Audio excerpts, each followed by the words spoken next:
Shalom, selamat pagi Bapak Ibu serta saudara yang dikasih oleh Tuhan. Kiranya berkat, damai sejahtera dan sukacita dari Tuhan Yesus Kristus senantiasa menyertai kita sekalian. Sebelum kita mendengarkan firman Tuhan dan renungan, marilah kita berdoa. Tuhan Allah Bapa yang Maha Baik, kami sungguh bersyukur atas kebaikan dan kemurahan-Mu, karena Engkau Tuhan yang selalu melindungi, menolong dan menopang kami. Terima kasih atas setiap kemurahan-Mu, ya Tuhan. Jika saat ini kami akan mendengarkan firman-Mu, kami memohon, urapilah kami dengan Roh Kudus-Mu, agar kami dapat mengerti dan memahami apa yang Tuhan sampaikan kepada kami. Bimbinglah kami, agar karakter kami semakin hari, semakin bertumbuh menjadi lebih baik, sehingga semakin berkenan di hati Tuhan. Terima kasih Tuhan, di dalam nama Tuhan Yesus Kristus kami berdoa. Amin. Bapak Ibu serta saudara yang terkasih, bacaan firman Tuhan saat ini diambil dari TB2 surat 1 Tesalonika pasal 3 ayat 12. Demikianlah sabda Tuhan.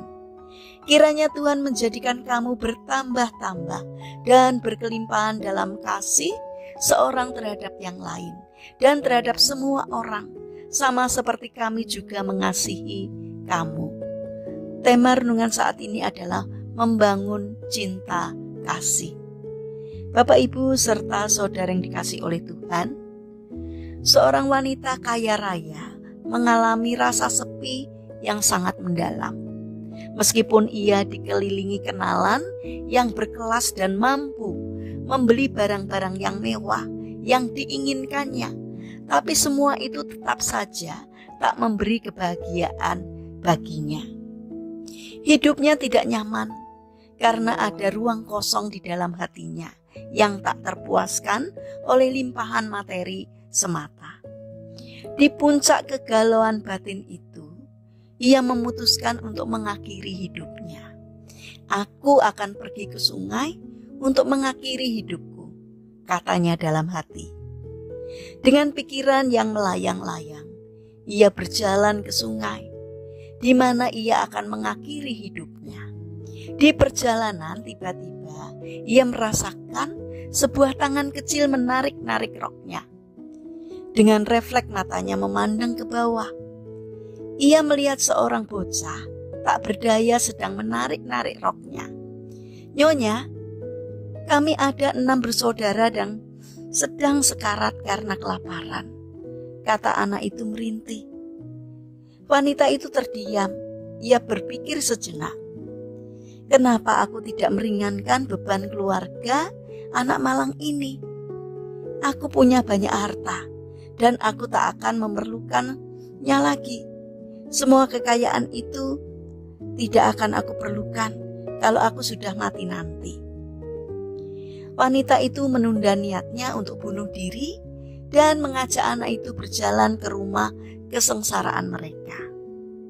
Di sana ia mengosongkan isi dompetnya dan seketika terciptalah suasana bahagia di tengah-tengah keluarga yang kelaparan itu. Wanita itu terpaku. Hatinya tersentuh tatkala melihat keluarga tersebut berulang kali mengucapkan terima kasih kepadanya. Tanpa disadarinya, setitik kebahagiaan menerobos jiwanya yang kosong. Bertepatan saat ia membuat orang lain berbahagia. Tergerak oleh belas kasihan yang mulai bertumbuh di dalam hatinya, wanita itu pun berucap, "Besok saya akan kembali untuk membawa berkat yang lebih banyak. Saya akan membagikan apa yang telah Tuhan berikan kepada saya secara berlimpah-limpah." Kemudian wanita itu berpamitan. Ia pulang dengan satu semangat dan pemikiran yang baru. Kini ia memahami mengapa Tuhan menganugerahkan kekayaan yang melimpah kepadanya. Ia bertekad untuk tidak akan pernah mengakhiri hidupnya secara terpaksa, karena masih banyak orang yang membutuhkan uluran tangannya. Bapak, Ibu, serta saudara yang terkasih, Tuhan merancang kita bukan untuk hidup bagi diri kita sendiri, tetapi untuk berbagi dengan sesama. Kita akan merasa bahagia dan bangga ketika hidup kita memberi dampak yang membangun atau mendorong orang lain menjadi lebih baik.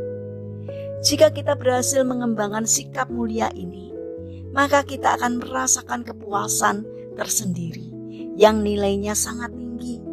Jadi jangan halangi diri kita untuk berbahagia atau menikmati kepuasan yang unik itu, karena kita akan rugi sendiri.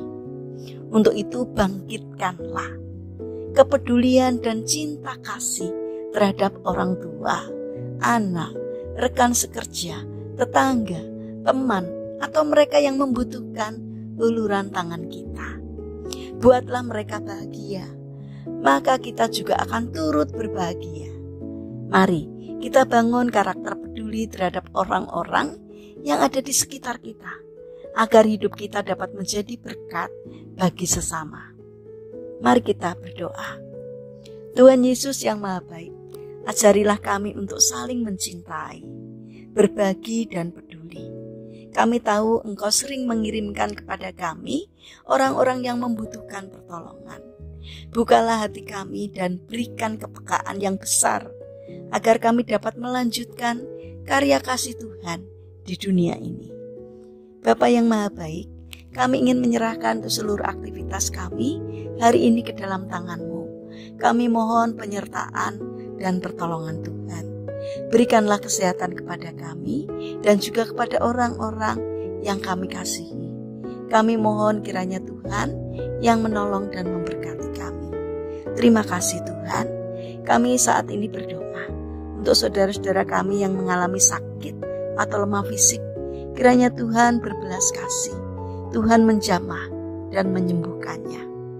Saat ini kami berdoa untuk pemerintahan bangsa kami. Berikanlah hikmat-Mu kepada Bapak Presiden, agar di dalam menjalankan tugasnya takut akan Engkau, sehingga kehendak-Mu sajalah yang dilakukannya. Terima kasih Tuhan, dengarkanlah seruan doa dan permohonan kami. Dalam nama Tuhan Yesus Kristus, kami berdoa dan bersyukur. Amin. Puji Tuhan, Bapak Ibu serta saudara yang terkasih. Selamat berakhir pekan dengan orang-orang terkasih. Kiranya firman Tuhan dan renungan hari ini dapat menjadi berkat bagi kita semua. Haleluya.